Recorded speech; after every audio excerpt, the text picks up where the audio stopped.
시각 헤드라인입니다. 첫 번째 소식입니다. 이달 초 수출이 1년 전보다 12% 이상 증가한 것으로 나타났습니다. 반도체 수출이 40% 넘게 늘었지만 승용차와 석유화학 제품 수출은 비교적 부진했습니다. 수입액은 11.6% 증가한 191억 달러로 집계됐고요. 수입액이 수출액보다 많아 이 기간 동안의 무역 수지는 16억 달러 적자를 기록했다는 분석입니다. 두 번째 헤드라인입니다. 윤석열 대통령이 탄핵 전국 여파로 원달러 환율이 급등하면서 우리 기업들이 비명을 지르고 있다는 분석입니다. 외화 부채가 많아서 환율 상승 리스크가 큰 기업들 중심으로 재무 건전성에 충격이 올 수 있다는 우려가 나옵니다. 재계에서는 조단위 해외 투자가 많았던 배터리 업계와 항공기 리스 등의 달러를 써야 하는 항공업계를 중심으로 올해도 외화 부채가 상당히 증가했을 것으로 내다보고 있습니다. 세 번째 헤드라인입니다. 슈퍼컴퓨터가 14년 걸리는 문제를 5분 만에 푸는 양자 컴퓨터를 개발했다는 소식에 뉴욕 증시에서 구글 주가가 상승했습니다. 구글은 슈퍼컴퓨터가 10셉틸리언, 그러니까 즉 14년 걸리는 문제를 단 5분 만에 푸는 양자 컴퓨터를 개발했다고 밝혔습니다. 이는 세계에서 가장 빠른 슈퍼컴퓨터인 프론티어는 물론 5년 전 구글이 1만 년 걸리는 문제를 몇 분 안에 풀 수 있다고 발표한 성능보다 크게 빠른 속도로 풀이되고 있습니다. 마지막 헤드라인입니다. 외국인들은 반도체와 방위산업, 소프트웨어와 헬스케어, 엔터의 비중을 확대했고 저가 매수 기회를 보고 있다는 분석입니다. 매수 상위 종목은 네이버와 SK하이닉스, 하나 에어로스페이스와 두산 에너빌리티, 포스코 홀딩스 등입니다. 반면 삼성전자나 KB금융, 하나금융지주 등은 주요 매도 대상이었습니다. 정책 동력 약화에 따른 밸류업 프로그램 관련주 매도 움직임이 강하다는 분석도 나오고 있습니다.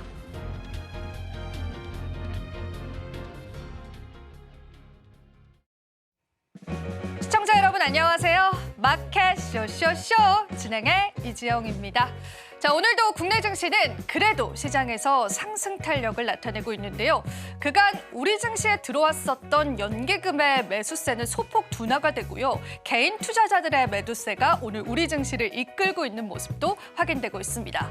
또한 글로벌적인 이슈가 있었죠. 슈퍼컴퓨터 개발에 따른 관련주들의 상승도 눈에 띄는데 그간 글로벌적 이슈조차도 반응하지 못했었던 우리 시장이지만 오늘 시장에서는 그 반응도 그리고 그 민감도가 뚜렷하게 나타나고 있습니다.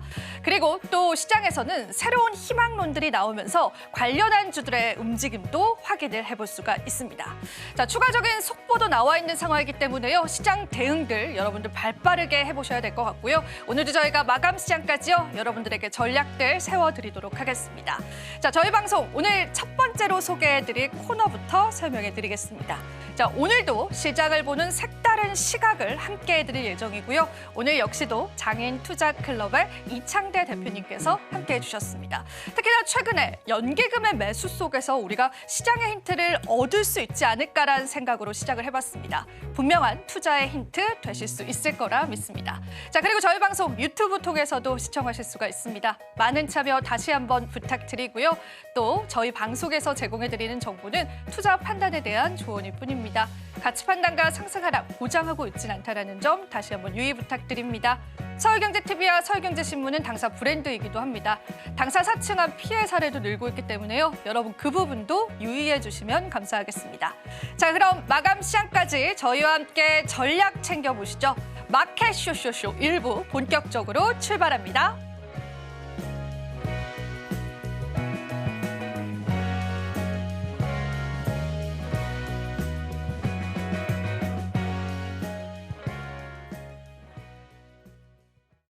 네, 쇼쇼쇼 1부 본격적으로 시작을 해보겠습니다. 오늘도 함께해 주실 분 소개해 드릴게요. 이창대 대표님, 오늘도 함께해 주셨는데요. 인사 나눠보겠습니다. 대표님, 안녕하세요. 네, 반갑습니다. 네, 오늘 시장도 든든하게 또 저희와 함께해 주시고 계십니다. 자, 그럼 오늘 헤드라인 한번 열어보면서요. 시장 이야기 바로 한번 나눠보겠습니다. 첫 번째 헤드라인 바로 한번 열어보겠습니다. 자, 일단 최근에 K증시의 구원투수였다라고 한다면은 기관 투자자 매수세가 굉장히 눈에 띄었던 것 같아요. 저희가 이 뉴스를 통해서 시장의 힌트도 좀 얻어볼 수 있을까요, 대표님? 아무래도 이제 최근에 외국인만 떠나는 게 아니라 이 자국민들까지도 우리나라 떠났었죠. 국내 투자자들도 미국 주식이 훨씬 낫겠다. 또 인식 자체도 많이 바뀌었고 네. 뭐 해외에 투자하는 게 이제 어렵지 않잖아요. 맞아요. 네. 그러면서 많이 좀 떠나간 것도 있는 것 같습니다. 근데 여기에서 이제 국내 증시가 이제 하방으로 좀 떨어질 때 그나마 방어를 해준 게 이제 기관, 특히 연기금인데 여기에서 저는 굉장히 좀 다행이라고 좀 해석을 하고 싶어요. 근데 이게 만약에 계속해서 방어를 해줄 것이다, 혹은 기관 이제 수급으로 인해서 지수 방어를 해준 다음에 이제 올라갈 것이다라고 판단하기에는 아직 저는 좀 빠르다라고 생각이 듭니다. 제가 이제 미국 증시가 조정이 나오면서 낙수 효과를 받으면서 거기 차익 물량이 한국으로 넘어올 가능성이 높다 이렇게 말씀을 드렸는데요. 그 전에 미리 이제 기관 쪽에서 어느 정도 방어를 해주고 있으면 시간을 버는 효과가 있잖아요. 그렇죠. 네, 그래서 이제 미국 쪽에서 지수가 이제 어제도 그렇고 오늘도 그렇고 전반적으로 좀 빠지고 있는 모습입니다. 뭐 오늘 밤에 또 살펴봐야 되겠지만 그와 반대급부로 이제 우리나라 같은 경우는 상승을 해줬죠. 뭐 사실 미국과 디커플링이 된 지가 오래됐다 이렇게 평가하지만 우리나라는 미국 빠질 때도 빠지고 안 빠질 때도 빠지고 맞아요. 네, 이런 말은 뭐 유명하잖아요. 근데 이제는 완전히 이제 디커플링 쪽으로 가서 역으로 갈 가능성이 높다라고 보고 있습니다. 앞으로는. 근데 한번 빠질 때는 같이 빠질 가능성이 있을 것 같아요. 미국 조정 나올 때. 근데 이제 우리가 눈여겨봐야 되는 거는 그러면은 뭐 다 빠지는 거 아니냐 할 수 있겠지만 미국 증시 조정이 나온 이후에 전체적으로 다 빠지고 나서부터는 주변국들로 온기가 확산되면서 특히 우리나라 같이 과하게 빠졌던 국가들 있죠. 뭐 다른 나라는 이런 정치적 리스크가 없었잖아요. 네. 그래서 우리나라는 더 많이 빠졌단 말이에요. 그래서 이런 국가들로 저가 매수사가 나올 가능성이 굉장히 저는 높다고 보고 있고요. 그리고 두 번째 이슈에서도 자세히 말씀드릴 거지만 이제 금투세 폐지를 비롯해서 각종 이제 제도 개편 그리고 투자자들에게 유리한 정책들이 나올 가능성이 저는 높다라고 보고 있습니다. 그러면은 이번에 한국 증시의 구원 투수로 알려져 있는 연기금의 방어가 적절한 조치였을까요? 그에 따른 부작용은 없을까요? 무조건 증시에 좋기만 할까요? 대표님 어떻게 보실까요? 저는 해야 될 만한 조치를 했다라고 개인적으로 생각합니다. 이게 만약에 방어 조치를 하지 않으면 그냥 주르륵 흘러내리는 건데 뭐 일각에선 이런 얘기를 할 수도 있을 것 같아요. 내 연기금 저기 쓰이고 있다. 저희 그런 생각 해봤습니다. 네, 그런 이제 생각할 수도 있고, 네. 뭐 아시는 분들은 아시겠지만 이게 건강보험 소속으로 이제 들어가면서, 그럼요. 네. 네, 이제 어떻게 보면은 강제성이 조금 더 강력해졌다라고 볼 수 있어요. 맞아요. 근데 이게 저는 미국의 401k 제도가 굉장히 강력하다라고 보고 있는 게 네. 이게 여기서 방어를 하는 거에서 끝나는 게 아니라 근본적인 문제가 해결돼야 된다라고 보거든요. 네. 이게 미국 같은 경우에는 우리가 신뢰도가 높은 이유가 증시가 뭐 패권국이다, 금융적지위가 가장 높아서다라고도 할 수 있겠지만 또 중요한 이슈 중에 하나가 미국은 이 401k 퇴직연금이 정말 탄탄하게 미국 증시를 받쳐주고 있습니다. 401k 제도가 이제 본격적으로 출범하면서 한 90년대부터 많이 활성화가 되기 시작했는데 미국 증시가 본격적인 화랑장을 그리고 장기적인 우상향을 보여줬다라는 건 저는 80년대 401k 제도가 굉장히 큰 역할을 했다라고 보고 있습니다. 이게 이직을 할 때도 미국에서는 이런 퇴직연금 401k 제도에 대해서 굉장히 민감하게 반응하고요. 그리고 이게 미국 자국에다가 투자하는 금액이 상당합니다. 다시 말해서 우리가 투자를 할 때도 그렇고 재테크를 할 때도 그렇고요. 조직적으로 꾸준하게 들어오는 돈이 정말 중요하거든요. 그런데 이게 조직적으로 꾸준히 들어오는 게 굉장히 큰 돈으로 들어옵니다. 미국 국민들의 퇴직금을 가지고 쓰는 거니까요. 상당합니다. 근데 이게 계속해서 그 시장에 대한 신뢰도를 올려줘요.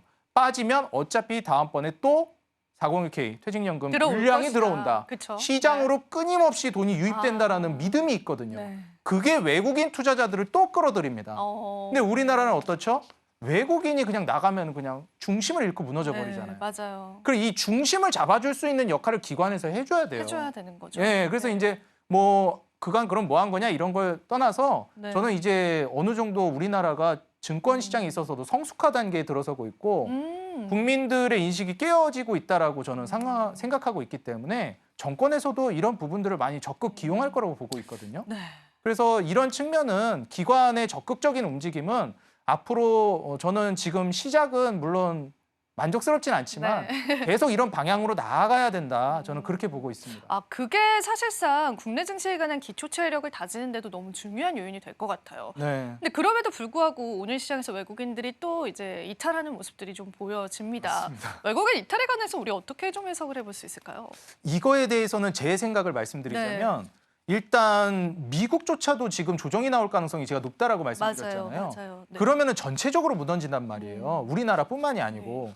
거기에 대해서 또 안전자산 선호 심리가 올라갈 가능성이 있거든요. 그런 관점에서는 아무래도 미국 쪽이 떨어져도 더 안정적이니까 심지어 그 과정 안에서 지금 우리나라도 환율이 불안정한 상황이지 않습니까?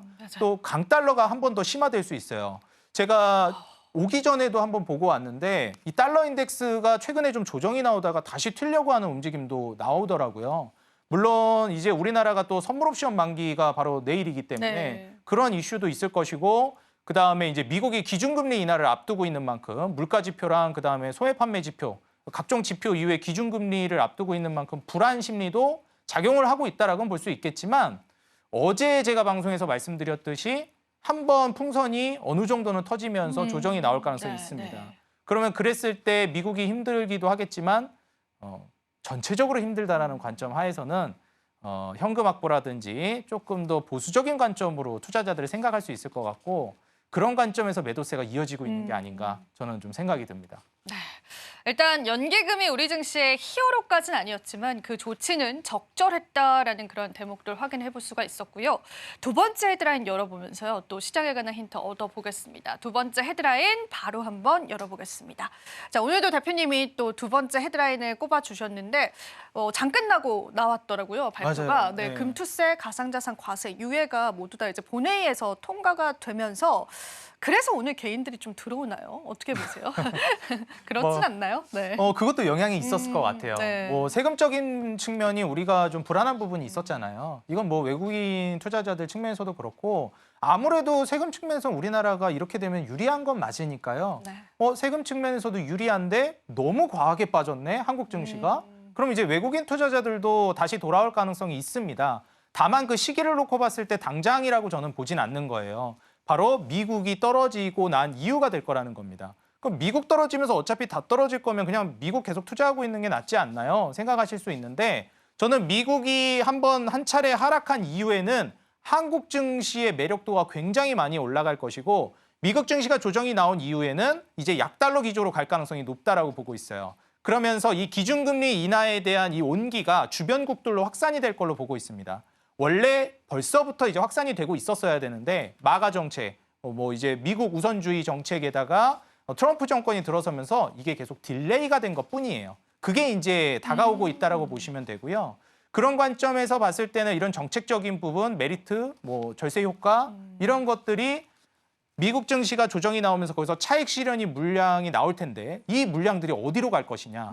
한국 증시로 올 가능성이 굉장히 좀 크다. 높다고 보고 있습니다. 그래서 이런 정책들은 지금 증시가 앞으로도 계속 불안할 텐데 몇 차례 떨어질 때마다 계속 완화, 혜택 끊임없이 제공될 겁니다. 언제까지?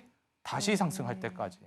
그러면은 이런 거는 결국 하방으로 떨어지는 걸 완전히 막진 못해도 중간중간 브레이크는 걸어주고 좀 기간을 두고 버틸 수 있는 체력을 만들어준 다음에 올라갈 때 강력하게 이제 드라이브를 걸어줄 수 있을 만한 모멘텀으로 작용할 거라고 보고 있습니다. 사실 오늘 개인 메시지가 좀 들어오기도 하고 우리 시청자분들께서도 지금 저희 방송을 좀 보면서 지켜보고 계실 텐데 그러면 우리 증시의 펀더멘털이 회복이 된 건지 그리고 개인 투자자 관점에서는 아직은 시장 더 보는 게 맞는지 아니면 저점 매수의 기회가 될 수 있는지 그런 부분에서도 좀 궁금합니다, 대표님. 저는 뭐 이거 상당히 애매하게 얘기한다 생각하실 수도 있는데요. 50% 정도는 현금을 계속 놔두는 게 나을 것 같아요. 아, 그래요? 왜냐하면 환율이 아직도 안정이 안 됐고 그쵸. 뭐 지금 미국 기준금리뿐만 아니라 거기에다가 지금 정말 중요한 이벤트 뭐 선물 옵션 만기일의 기준금리 인하 모멘텀이 아직 있기 때문에 CPI도 있고. 네, 그렇죠. 물가 지표랑 이제 소비 지표 발표된 다음에 기준금리 연달아 발표되잖아요. 그리고 또 트럼프 정권이 아직 제대로 들어온 건 아니기 때문에 맞아요. 그 시기를 이제 딱 전후로 해가지고 한번 시장이 요동칠 가능성이 저는 있다고 보거든요. 그래서 지금 투자를 아예 안 하는 건 저는 그거는 아니다라고 네. 보고 있고요. 하긴 해야 된다고 봐요. 네. 항상 말씀드리지만 잘 해결해서 이대로 끝날 수도 있거든요. 무조건 떨어진다 이렇게 생각하시면 안 돼요. 네. 불안하다라고 생각하시는 게 네. 맞습니다. 그런 관점에서 그럼 떨어질 때 오히려 더 담아볼 만한 장기적으로 충분히 오를 수 있을 만한 섹터랑 종목을 너무 공격적인 아니어도 적당량은 들어가는 게 좋겠다라고 저는 보여집니다.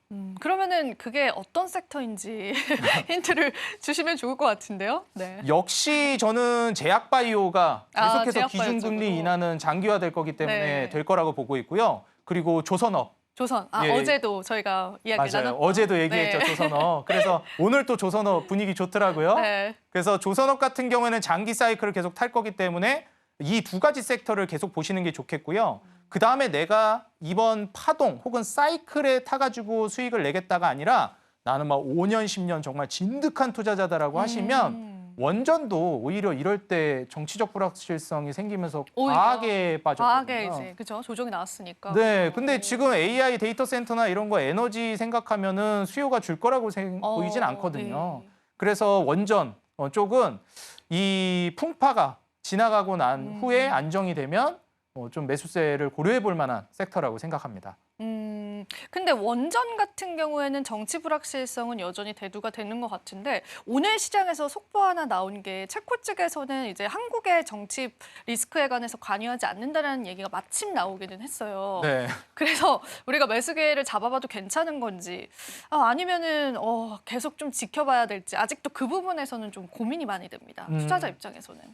거기에 대해서는 저는 이제 투자 전략을 좀 다르게 가져가는 방식으로 해지하면 좋을 것 같아요. 뭐 예를 들면 제가 50% 정도 현금을 놔두는 게 좋겠다 말씀드렸지만 이 두산에너빌리티 같은 경우에 애초에 이제 뭐 원전의 대장주라고 볼 수 있거든요. 그렇죠. 이런 그 대장주를 기본 중심으로 잡으셔가지고 뭐 가지고 있는 돈을 조금씩 쓴다라는 개념보다는 적금 형식으로 조금씩 계속 모아간다라는 관점으로 시간에 투자하시는 전략이 아마 이런 변동성이라든지 이런 리스크들을 해칭시켜 줄 수 있는 전략이 될 거라고 보여져요. 그래서 애초에 좀 장기적으로 긴 전략으로 보시되 이런 변동성 안에서 조금씩 담아나가는 전략으로 시간에 투자하시는 게 좋을 것 같습니다. 네, 오늘 또 시장에 반등 나오는 원전주에 관한 전략까지도 받아봤습니다. 자, 이어서 저희 준비한 코너 있습니다. 의대로운 섹터 준비되어 있는데요. 자, 오늘도 시장에 관한 두 가지 이슈들 좀 다뤄보겠습니다. 앞서도 말씀드린 것처럼 양자 컴퓨터 관련주들 상한가 나온 종목 많죠. 시장에 관한 대응 전략 찾아보시고요. 그리고 두 번째 이슈도 저희가 준비가 되어 있습니다. 일단 수출 관련해서 앞서서도 저희가 브리핑 통해서 알려드렸었는데요. 수출 관련한 좋은 호조 소식 시장에 나왔습니다. 시장의 반응도와 그 민감도는 어느 정도일까요? 오늘 많은 힌트들 가져가셨으면 좋겠습니다. 자, 여러분 채널 고정해 주시고요. 또 시장 한번 체크하고 오시죠. 은혜로운 섹터 이어집니다.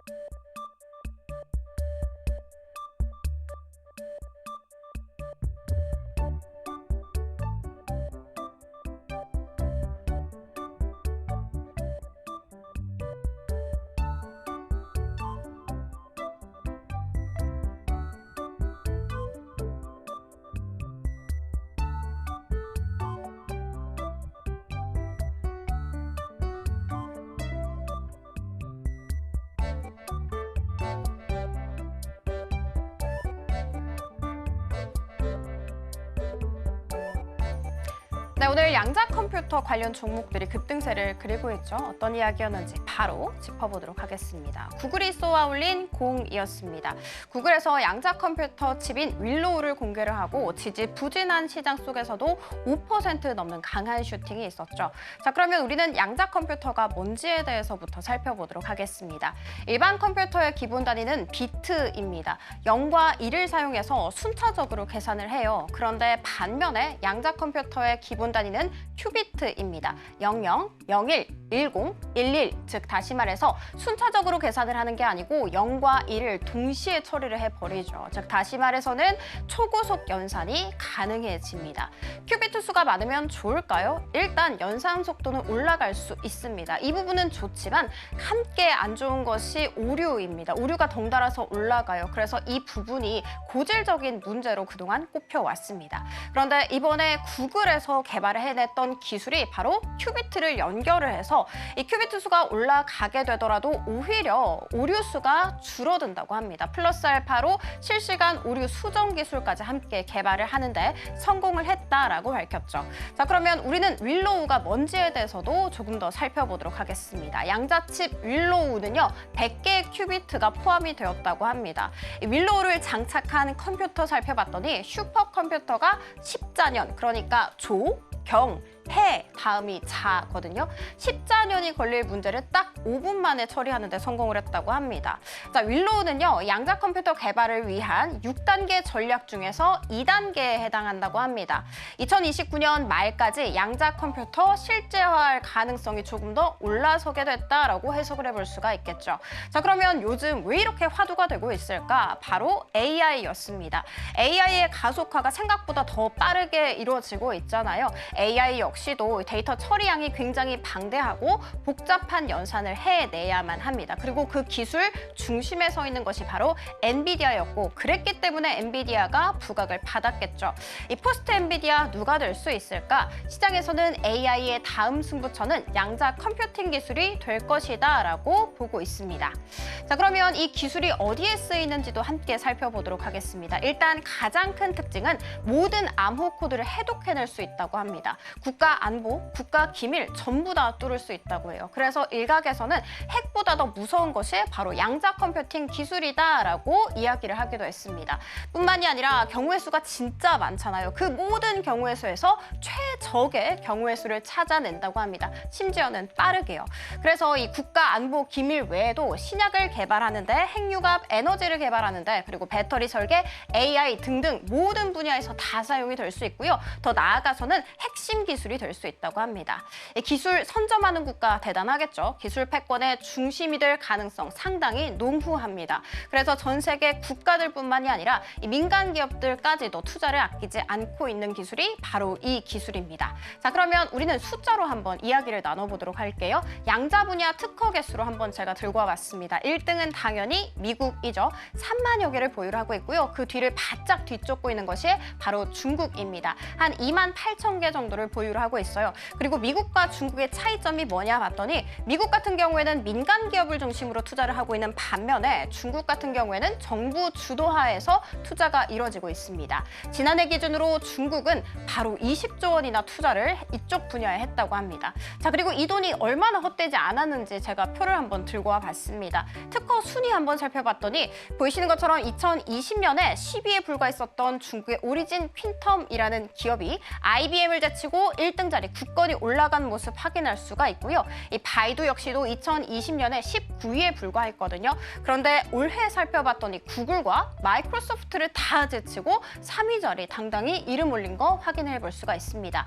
자, 그러면 국가 3위 어떤 국가일까요? 바로 일본이었습니다. 13,000여 개 정도를 보유를 하고 있더라고요. 일본 같은 경우에는 뭐 전자산업, 반도체 산업 중심에 있다가 좀 미끄러진 바가 있었죠. 그래서 이 양자 컴퓨팅 기술은 꼭 내가 중간에 서겠다라는 의지를 우리는 좀 읽어볼 수가 있습니다. 반면에 한국 같은 경우에는 2,400여 개 정도라는 거 체크를 해드리도록 하겠습니다. 이 기술 패권 중심에 서기 위해서 우리 국가도 당연히 좀 돈을 아끼지 않고 투자를 했으면 좋겠다라는 생각도 함께 전해드리도록 할게요. 자, 일단 오늘 관련 종목들 흐름 KCS와 엑스게이트 그리고 아이윈플러스 모두 다 장중한 때 상한가 터치하는 흐름 보였다는 거 체크해드리도록 하겠습니다. 자, 그리고 반도체 이야기로 한번 들고 와봤습니다. 관세청에서 12월 수출 그러니까 1일부터 10일까지의 수출 데이터를 발표를 했는데 176억 달러를 기록했다고 합니다. 전년 동기 대비해서 12.4%가량 오른 수치이고요. 이 안에서 반도체 수출 같은 경우에는 4.4%포인트가량 더 올라서 20.6%를 차지했다고 합니다. 그리고 간밤 미국의 바이든 정부 측에서 마이크론에 8조 8천억 원 규모의 보조금을 확정했습니다. 지난 4월쯤에 이걸 계획을 내놨었거든요. 그런데 이번에는 확정이라는 점 체크를 해드리도록 하겠습니다. 이렇게 가시화됨에 따라 이 삼성전자와 SK하이닉스 역시도 지원 규모라든지 실제 계약 성사 여부 이쪽으로도 관심이 쏠리고 있습니다. 이 TSMC 같은 경우에는 11월 매출을 공개를 했는데 전년 동기 대비해서 34% 늘어났습니다만 10월 그러니까 직전월 대비해서는 12%가량 감소한 성적표를 공개했다는 거 체크를 해드리도록 하겠습니다. 이렇게 호재와 악재 속에서 삼성전자와 SK하이닉스는 지금 현재 보합권 내에서 등락을 반복하는 반면에 산미반도체 같은 경우에는 12% 넘는 강한 슈팅 보이기도 했고요. 가온칩스 역시도 10% 가깝게 오름세 그리기도 했습니다. 자, 그리고 국내 테마 탑3로 들어가 보도록 하겠습니다. 최상단의 이름을 올리고 있는 쪽은 출산 장려 정책과 일자리이죠. 자, 조기 대선 기대감이 모아지고 있습니다. 실제로 대선이 시작이 되게 되면 각 후보들이 다 출산 장려 정책 혹은 일자리를 늘리기 위한 정책을 너도 나도 할 것 없이 막 펼치겠죠. 이로 인해서 기대감이 모아지는 거고요. 그리고 오늘 국민의힘에서는 회의를 열어서 질서 있는 조기 퇴진에 대해서 논의를 하겠다라고 밝혔습니다. K소프트와 아가방 컴퍼니와 같은 출산 장려 정책들 고공행진하고 있고요. 일자리 관련주 안에서는 오픈롤이 가장 강한 상승세 보이고 있습니다. 자, 2차 전지와 자율주행으로 들어가 보도록 하겠습니다. 테슬라가 또 올랐습니다. 3% 가깝게 상승세 그렸다라는 거 체크해드리면서 상승 요인이 된 것은 모건 스탠리 측에 있었습니다. 테슬라의 목표 주가를 310달러에서 400달러로 올려 잡았는데 간밤 살펴봤더니 종가가 400달러를 벌써 넘어섰다는 것은 알려드리도록 할게요. 자, 왜 이렇게 비중에 대해서 확대를 제시를 했었고 플러스 알파로 탑픽 종목까지 선정을 했을까 살펴봤더니 모건 스탠리 측에서는 이 미국 정부 자체가 다른 경쟁국들에 대비해서 자율주행 리더십을 보장하기 위해서 테슬라의 가치를 더 키울 것이다라는 코멘트 남겼습니다. 2차 전지 안에서는 한빛 레이저가 강세를 그리고 있지만 LG 에너지 솔루션이라든지 에코프로 그룹주는 좀 약세를 보이고 있다는 점 체크. 자, 그리고 자율주행 안에서 에이스테크와 퀄리타스 반도체는 잘 가고 있다는 것까지 체크해드리도록 하겠습니다. 자, 마지막은 조선으로 준비를 해봤습니다. 증권가에서 그동안 정치적 리스크로 인해서 하락세가 좀 과했다라는 분석을 내놨죠. 조선업 같은 경우에는 방산과 달리 국가의 직접적인 지원에 기대지 않는다라고 이야기했습니다. 뿐만이 아니라 요즘 환율이 상승세를 그리고 있죠. 그래서 수출 산업인 조선업에게는 이것이 좀 긍정적으로 작용될 것이다라고 했습니다. HD 현대 미포 같은 경우에는 지금 현재 10% 가깝게 오름세 보이고 있고요. 한화 오션과 삼성중공업 나란히 4에서 6% 강세 이어가고 있습니다. 자, 지금까지 은혜로운 섹터 살펴봤습니다. 이어지는 오이슈 시간에는요, 기관의 수급에 대해서 한번 배워볼까 합니다. 오늘까지 기관이 11거래일 연속 코스피 시장에서 매수 우위를 그리고 있습니다. 여기에 답이 있을까요? 우리는 좀 이 지표로 삼아 봐야 할까요? 궁금하시죠? 자, 그러니까 다음 코너도 기대하 쇼쇼쇼!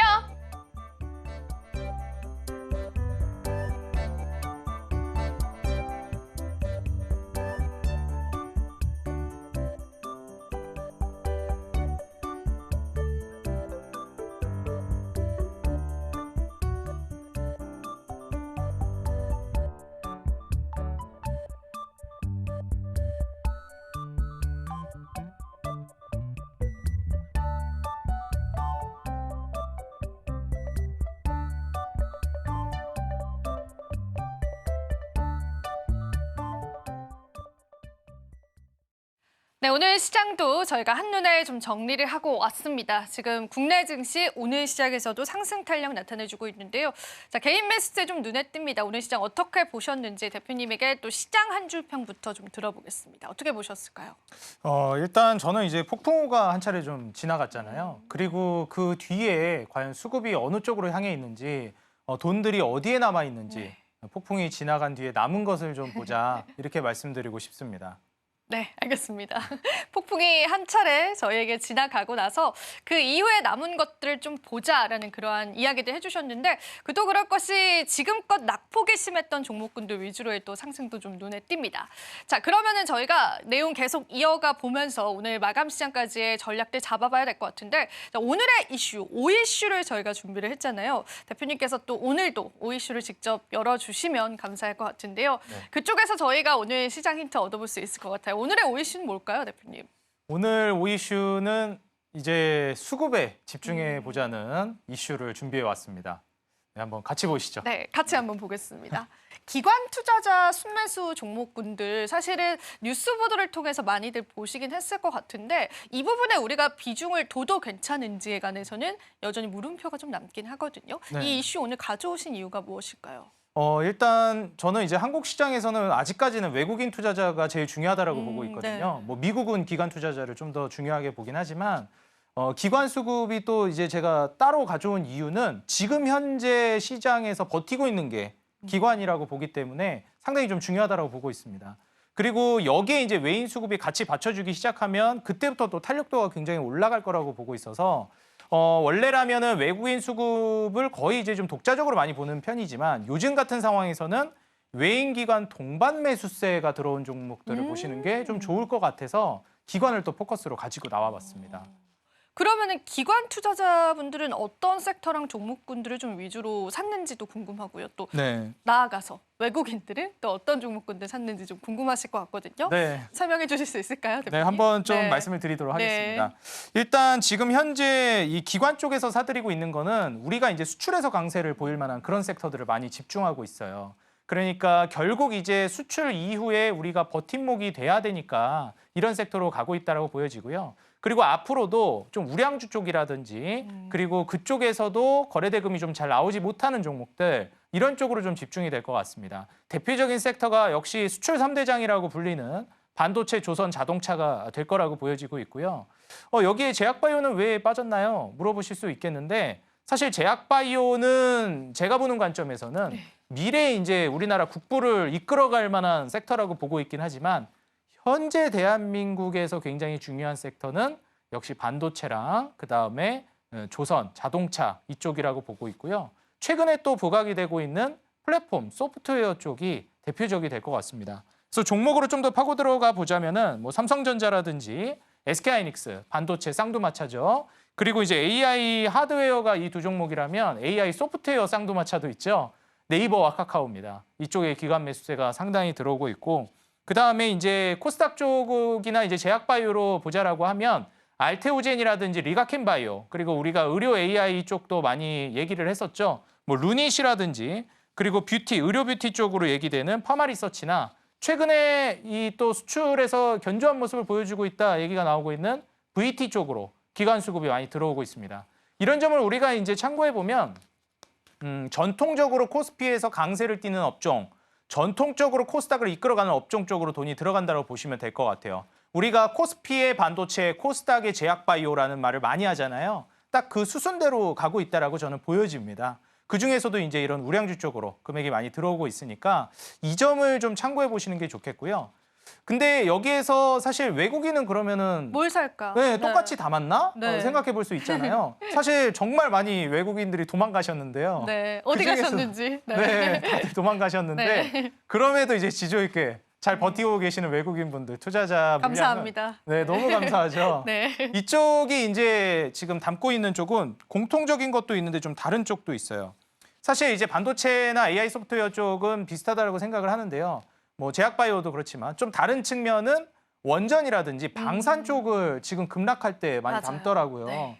그래서 이 점은 우리가 이제 기관 수급하고 다른 점이니까 한번 좀 참고를 해보시는 게 좋을 것 같아요. 대표적으로 우리가 방산 3대장이라고 많이 불렀던 네. 뭐 하나에어로스페이스, 하나 에어로스페이스, 네.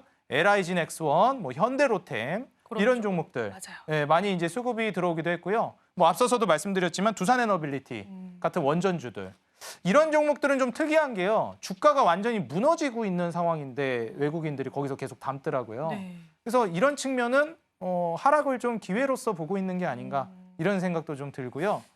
우리가 그럼에도 불구하고 사실 좀 불안하긴 하잖아요. 떨어지는 거는. 네. 그래서 외인 기관 동반 매수세가 들어오면서 그래도 탄탄하게 받쳐주는 예를 들면 제가 삼성전자, SK하이닉스 중에서는 1등을 뺏었기 때문에 프리미엄이 앞으로 부여될 SK하이닉스라든지 그다음에 네이버 카카오 쪽에서는 네이버 쪽이 네. 예, 조금 더 유리할 것 같고요. 그렇다고 카카오가 안 좋다라고 보진 않아요. 네. 카카오도 좋을 것 같은데 네이버가 조금 더 좋을 것 같다라고 저는 생각을 하고 있습니다. 그 다음으로는 역시 제약바이오에서는 플랫폼 기업들을 많이 외인 하나요? 기관들이 오. 많이 주목하더라고요. 네. 이 제약바이오에서도 이제 트렌드가 있는데 우리가 과거 뭐 면역 항암, 표적 항암 많이 얘기를 했잖아요. 요즘은 이제 ADC라든지 플랫폼 기업들이 워낙에 부각받고 있죠. 이게 확장성이 너무 뛰어나다 보니까 우리나라 대장주로 이제 평가받고 있는 알테오젠과 리가캠을 특히 주목하고 있으니까 코스닥 쪽에서는 이런 종목들 한번 우리 투자자 여러분들이 주목해 보시면 좋을 것 같습니다. 네, 외국인과 기관의 이제 동반 순매수 종목군들도 살펴봤는데 여기에 살짝 하나의 의문점이 드는 거는 외국인들의 기관의 입장에서는 이 종목이 정말 좋아서 샀을까? 아니면은 이게 저가 매수이기 때문에 담은 것인가? 기술적으로 그런 부분들에서 우리가 신뢰성을 판단할 수 있을 것 같아요. 네. 대표님 보실 때는 어떠세요? 그분들의 입장에서 생각을 한번 해봐 주세요. 저는 매력적이어서 샀다라고 생각합니다. 생각을 해요. 네, 네. 그리고 이제 시장 메리트도 있기 때문에 그렇다라고 봐요. 왜냐하면 이게 사실 다 떠나고 있는데 남은 거잖아요. 외국인 입장에서는. 그러네요. 그렇기 때문에 이 부분에 있어서는 정말 그 특정 종목이 매력이 있기 때문에 그랬다라고 판단이 들고요. 네. 그리고 기관 같은 경우에는 그 산업이 실제로 이제 국가 수출이라든지 이런 데이터들에 데이터로. 유리하기 때문에 네. 그쪽을 좀 어떻게 보면은 받쳐주기 위한 물량이라고도 저는 생각이 듭니다. 그렇다고 뭐 못 나가고 있는 게 아니거든요. 수출에서 너무 잘하고 있어요. 네. 반도체는 좀 주춤하다라고 평가할 수도 있겠지만 조선이랑 자동차는 저는 굉장히 높게 평가하고 싶은 게 조선은 이미 너무 잘하고 있고요. 자동차는 제가 계속 언급드렸듯이 여기에서 제가 항공 얘기할 때 말씀드렸던 것 같은데 이런 경기 민감 업종 불경기가 왔을 때 다 어려운 건 어차피 똑같은데 그때 오히려 외형 확장하는 기업을 봐야 된다 말씀을 드렸잖아요. 근데 그런 예시로 이제 대한항공을 말씀을 드렸고요. 근데 현대차가 지금 미국에서 점유율을 정말 공격적으로 늘리고 있어요. 이게 미국 지금도 잘 나가는데 한번 또 조정 나왔다 호경기 오면 얼마나 그 수혜를 받을까. 외국인들이 모르지 않을 거고 네. 저가 매수세가 들어온 거는 거기에서도 저는 기관과 함께 산 이유가 있을 거라고 생각되고 앞으로 저는 더 기대가 됩니다. 수급이 계속 유입이 될 것 같아요. 그래서 이런 측면을 우리 투자자 여러분들이 고려해 보시면서 기관은 섹터 관점으로 바구니로 좀 담는 전략을 보고 외국인 투자자들의 수급을 추종하실 때는 개별 주식을 좀 보는 전략으로 가는 게 지금 수급 상황을 봤을 때는 좀 더 전략적이라고 저는 판단이 됩니다. 너무나 좋은 시장 힌트인데요. 기관 쪽을 바라볼 땐 여러분들 섹터 쪽으로 집중을 해보시고요. 외국인 쪽 수급을 집중할 땐 개별 종목 위주로 한번 시장 살펴보시는 게 좋을 것 같습니다. 자, 그렇다면 대표님께서 어떤 섹터를 또 오늘 시장에서 유망하게 보시는지 지금까지 나왔던 섹터 군들일지 궁금한데요. 반전 있을까요, 우리? 직접 소개해 주세요. 이게 반전이 있어야 재밌는데 네, 아쉽게도 없나요? 반전은 없고요. 제가 너무 많이 강조드리고 있는 제약바이오 조선 그중에 어제는 조선이었고 조선이었으니까 오늘은 제약바이오 바이오로? 네. 준비를 해왔습니다. 지금 현재 제약바이오 같은 경우에는 기준금리 인하를 우리가 앞두고 있다고 봐도 무방한 그런 상황이라고 맞아요. 생각하거든요. 네. 이제 기준금리 미국에서 저는 할 확률이 매우 높다라고 보는 만큼 지금 현재 상황에서 우리 투자자 여러분들이 그 이후 전략을 미리 좀 보신다면 매력이 있을 거라고 보여져요. 물가가 생각보다 많이 치솟으면 좀 위험하지 않을까요? 생각하실 수도 있고 소비 지표가 너무 좋게 나오면 어쩌죠? 그러면 또 기준금리 인하할 명분이 떨어지니까 그렇게 보실 수 있는데 근본적으로 제가 좀 비교하는 방법을 하나 알려드리고 싶어요. 네. 지금 기준금리가 과한가, 그러니까 네. 높은가 낮은가 적절한가 이거를 이제 우우리가 판단하는 방법을 정말 쉽게 제가 알려드릴게요. 네. 이거는 앵커님도 아실 수도 있는데요. 네. 기준금리가 지금 미국이 지금 갑자기 기억이 안 나요. 4.5였나? 네. 4% 중반 정도 되죠. 4.5로 낮아질 걸로 기대되죠. 4.75니까 지금. 7호에서. 네, 7호에서 이제 4.5를 기대하는 건데 그럼 4.75가 적정한가를 우리가 생각해 봐야 된단 말이죠. 지금 4.75는 저는 적정하다고 보지 않는데요. 그 이유가 뭐냐면 보통 이 물가 지표랑 그다음에 경제 성장률을 비교해 봤을 때 그게 중립금리를 보통 얘기합니다. 지금 물가가 미국 같은 경우에는 CPI나 PPI가 2% 중반대 좀 올라온 게 이 정도예요. 네. 이번에 뭐 튈지 어느 정도가 될지는 또 봐야 되겠지만 근데 튀어봤자 3%대일 거란 말이에요. 그럼 기준금리랑 비교했을 때 기준금리가 좀 높아요. 더 높네요. 예. 그리고 보통 이제 경제 성장률 같은 경우에 미국은 잘 나와봐야 이제 4%대에는 쉽지가 않습니다. 너무 이제 성장을 많이 한 국가이기 때문에. 너무 성장이 되어 있죠. 네. 그래서 2% 내지 3%를 많이 봐요. 네. 그래서 연준도 그렇고 선진국들은 2.5% 정도를 보통 중립금리로 많이 얘기합니다. 그 정도 물가 상승과 그 정도 경제 성장률이 기대되거든요. 그런데 지금 현재 물가는 2% 중반 네. 목표치까지 네. 왔고요. 경제 성장률은 뭐 잘 나오면 3%대 예상을 하고 있어요. 그런데 여기에서 기준금리 4.75는 거의 5% 근사치인데 키가 지금 안 맞죠. 키 맞추기를 해야겠네요. 그렇죠. 네. 이게 내려와 줘야 돼요. 네. 금리가 높아버리면 경제 성장을 계속 저해하거든요. 그래서 경제 성장 측면에서도 그렇고 물가 측면에서 봐도 그렇고 갭이 좀 있습니다. 이 지금 현재 미국 국채 수익률, 국채 금리 같은 경우에도 이제 너무 높은 상황이니까 기준금리 따라서 이걸 좀 감안해 보면 아직 이 인하할 만한 이 갭이 많이 남아 있어요. 그래서 이번 인하는 어지간하에서는 할 가능성이 높고요. 미국 증시가 제가 조정이 나올 가능성이 있다 그랬잖아요. 그때는 꽤 공격적으로 인하할 거라고 보고 있습니다. 그때부터는 유동성이 강력하게 들어오기 시작하겠죠, 시장으로. 그때부터는 정말 축제장이 시작되지 않을까 조심스럽게 예상이 됩니다. 그래서 어떤 종목을 저희가 바라볼까요? 그러면 역시 기준금리 인하 계속될 거니까. 바이오이긴 한데 네, 알겠는데요, 대표님. 그래서 네네. 그 안에서 어떤 종목일까요? 네. 그중에서도 저는 좀 탄탄하게 장기적인 수혜를 볼 만한 삼성바이오로직스 준비를 해왔습니다. 역시나 또 CMO, CDMO 관련 그렇죠. 쪽으로 보셨네요. 네. 네, 일단 이번에 그 생물보안법 관련해서도 좀 질질 끌릴 수 있을 것 같아요. 연내통과 어렵다 그런 얘기 나왔어요. 맞아요. 네. 네, 좀 질질 끌릴 것 같다, 장기화될 것 같다 예측을 하고 있는데요. 이거는 너무 저는 무게중심을 두지 않으셔도 좋겠다 생각이 드는 게 이게 취소되는 게 아니잖아요. 네. 그냥 딜레이 되는 거지. 사실 어느 정도 이 방향성으로 가는 건 거의 결정됐습니다. 결정됐다고 봐도 무방한 수준인데 그러면 지금 과연 중국의 우시나 이런 데다가 맡길까요? 안 맡겨요. 다음 물량부터는 다 다른 데로 맡깁니다. 거기서 이제 대표 수혜보는 게 삼성바이오로직스고. 그렇겠네요. 네. 네, 이거 뭐 기간에 그렇게 신경을 안 쓰셔도. 눈치를 이제 글로벌 빅파마들이 보기 시작할 테니까요. 그렇죠. 네. 이게 한번 글로 가면은 다시 그렇죠. 옮기기가 어려워요. 맞아요. 시작할 때부터 글로 시작을 해야지. 그래서 다음 물량부터는 다 삼성바이오로직스로 물량이 많이 올 것 같고요. 그리고 트럼프 정권 들어서 약가 인하 정책을 경쟁을 부추겨서 바이오 시밀러를 육성해서 하겠다 이런 식으로 얘기했죠. 바이든 정부는 강제로 하겠다고 했고, 그죠? 막았으니까 이거는 반시장적이다. 그렇게 하면 안 된다. 이런 입장이니까요. 그렇게 되면 바이오시밀러도 유명한데 우린 셀트리온 알고 있지만 삼성바이오로직스 100% 자회사 삼성바이오에피스도 바이오시밀러 유명하거든요. 그래서 바이오시밀러와 생물보안법으로 인한 CDMO 동반 수혜를 기대하고 기준금리 인하까지 우리가 장기적으로 내다본다면 삼성바이오로직스만큼 밸런스 좋고 그다음에 네. 대표적인 종목이 또 있을까? 네, 저는 그렇네요. 생각이 들어서 삼성바이오로직스 제안 드리겠습니다. 네, 좋습니다. 오늘의 승부주였습니다. 자, 대표님과 인사 나누면서요. 저희 한번 대표님 보내드리겠습니다. 대표님 오늘도 도움 말씀 고맙습니다. 네, 감사합니다.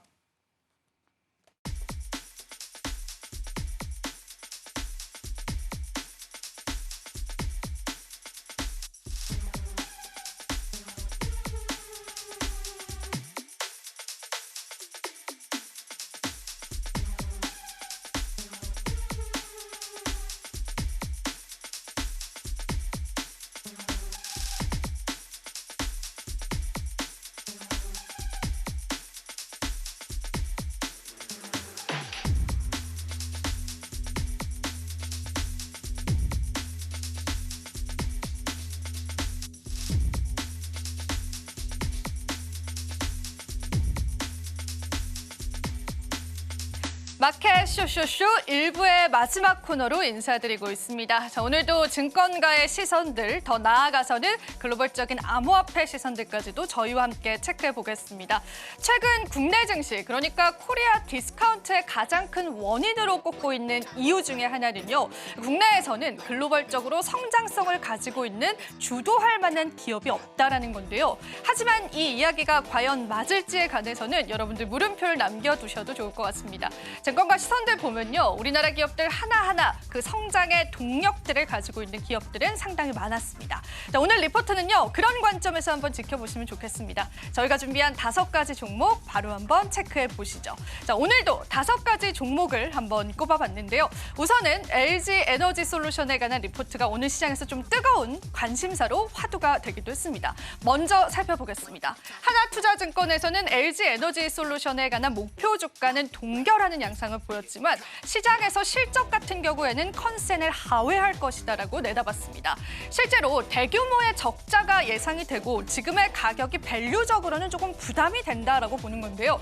역시나 이유는요. 전기차 캐즘에도 있었지만 재고를 처리하는 과정에서 드는 비용이 상당히 많았기 때문에요. 일회성 비용까지도 우리가 생각을 해봐야 된다라고 내다보고 있습니다. 하지만 이 LG 에너지 솔루션은 최근에 굉장히 많은 수주 소식을 가지고 왔잖아요. 그런 그럼 이 수주가 언제 매출로 이어질 것이냐가 또 이 기업에 관한 주가 탄력을 줄 수 있을 텐데요. 실질적으로 테슬라에 관한 공급 물량들도 올해가 아니라 내년까지 미뤄졌다라고 합니다. 그렇다면 실적적으로 지금의 수주들이 수치적으로 나오게 되려면 LG 에너지 솔루션은 내년까지의 긴 호흡을 우리가 기다려봐야 될 것 같습니다.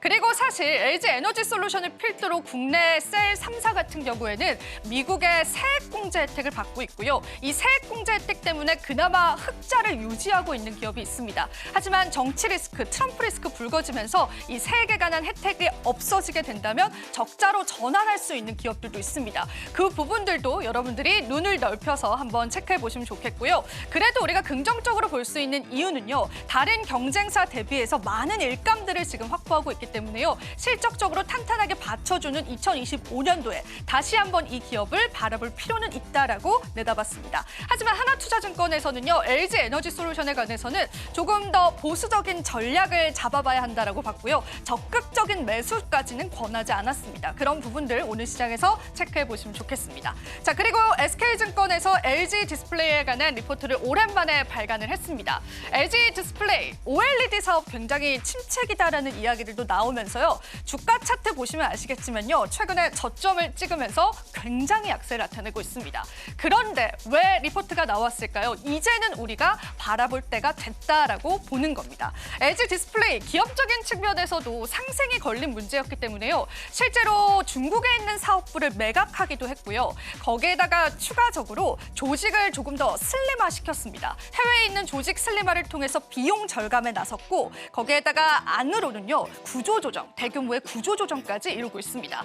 그러니까 기업의 상생을 위해서 전략을 취한 건데요. 이런 와중에 OLED에 관한 매출에 관한 성장성은 포착이 됐습니다. 그러니까 지금까지 나가던 비용을 줄이고요. 그리고 사업에 관한 다각화를 통해서 추가적인 매출이 예상이 된다면 실적 턴어라운드와 함께 이제는 시장에서 반등이 나올 구간이 있다라고 본 겁니다. 실제 주가 차트 보시면은 지금 저점을 찍은 이후에도 반등 구간 나타내고 있는데요. 물론 이러한 반등세가 어디까지 이어질지 모르겠지만요. 일단은 SK증권에서는 신규 편입했다라는 부분들에 좀 의미를 가져갈 수 있을 것 같습니다. 체크해 보시면 좋겠고요. 자, 그리고 또 리가캠바이오도 보겠습니다. 앞서서도 저희가 제약바이오주에 관한 이야기 좀 나눴는데요. 혈액암에 관한 임상 결과가 오늘 발표가 됐는데 사실 오늘 주가 탄력을 가져가고 있지는 않지만요. 이 리가캠바이오 같은 경우에는 머크사와 협력을 하면서요. 이러한 치료제 분야에 관한 독보적인 1위 자리를 차지할 가능성이 굉장히 큽니다. 머크사다라고 한다면 우리 국내 제약바이오주들을 움직였었던 글로벌 빅파마 중에 하나가 될 텐데 실질적인 협업이 지금 예상이 되고요. 얼마 전에 혈압 종양에 관한 학회가 있었는데 거기서 굉장히 유의미한 성과를 냈다라고 합니다. 그리고 리가캠바이오는 제약바이오주 중에서는 드물게도 지난 3분기 흑자로 전환이 됐거든요. 그런데 앞으로 추가적인 마일스톤에 관한 지급 이슈도 있습니다. 그러다 보니까 이 실적에 관한 개선도는 계속해서 이어져 갈 것이다라고 보고 있습니다. 실제로 목표 주가 자체는 동결하는 모습 보여줬지만 지금 주가 대비해서도 상승의 여력이 있고요. 거기에다가 매수 의견은 계속 유지했다라고 체크해 보시면 좋겠습니다. 자, 그리고 마이크로 디지털과 삼성전기도 간단히 한번 살펴보겠습니다. 마이크로 디지털 같은 경우에는 의료기기 관련주인데요. 어제 시장이 끝나고 나서 공시 하나가 나왔습니다. 인도 쪽에 관한 매출 확대가 확정이 되면서요. 글로벌 백신 기업의 단일가 공급 계약을 체결했습니다. 사실 이런 백신에 관한 공급 계약을 체결하는 게 굉장히 시간이 많이 걸리거든요. 그런데 이 기업 같은 경우에는 단기간에 이러한 계약을 이뤄냈습니다. 그 이유 중에 하나는 이미 마이크로 디지털 같은 경우에는 북미 쪽에 관한 매출을 내고 있기 때문에 이러한 실적에 관한 가시화가 일어났고 성과에 관해서 입증이 되어 있기 때문에 아무래도 계약 자체가 굉장히 빠르게 성사됐을 거다라는 시장의 인식이 있었습니다. 거기에다가 앞서서도 저희가 언급을 해드렸는데요. 미국의 생물보안법에 관한 수혜를 받아갈 수 있는 기업입니다. 그러다 보니까 오늘 시장에서는 크게 탄력은 나오지 않지만 공시에 따른 영향으로 시장의 상승은 나오고 있습니다. 추가적인 상승 탄력 좀 기대해 보시고요. 물론 목표가 자체는 동결했지만 매수 의견은 바이로 유지했다라고 하는 부분들도 체크해 보시면 좋겠습니다.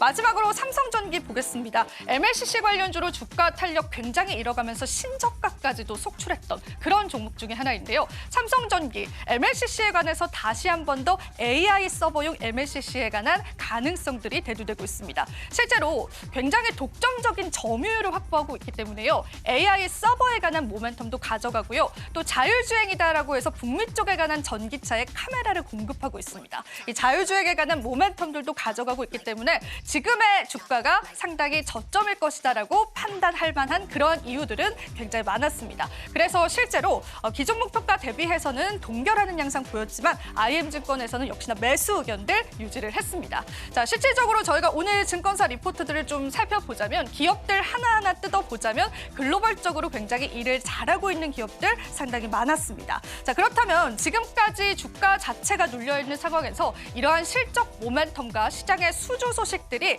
계속해서 주가 상승을 일으킬지 여부들은 계속 체크해 보시면 좋지 않을까 싶습니다. 자, 저희와 함께 또 증권사 리포트를 통해서 증권가가 보는 시선들 같이 한번 체크를 해봤고요. 우리 국내 증시 다시 한번 일으켜지는 시점에서 여러분들 투자 전략 가져가실 때 도움이 되셨으면 좋겠습니다. 자, 마켓 쇼쇼쇼 1부는 저희 여기서 인사드리도록 하고요. 저희 방송에서 제공해드리는 정보는 투자 판단에 대한 조언일 뿐입니다. 가치 판단과 상승 하락 보장하고 있진 않다라는 점 다시 한번 유의 부탁드리도록 하겠습니다. 잠시 뒤 2부에서도요. 오후장 전략 이어갈 테니까요. 여러분 끝까지 채널 고정해 주시면 감사하겠습니다. 오늘도 시청해 주신 여러분 고맙습니다.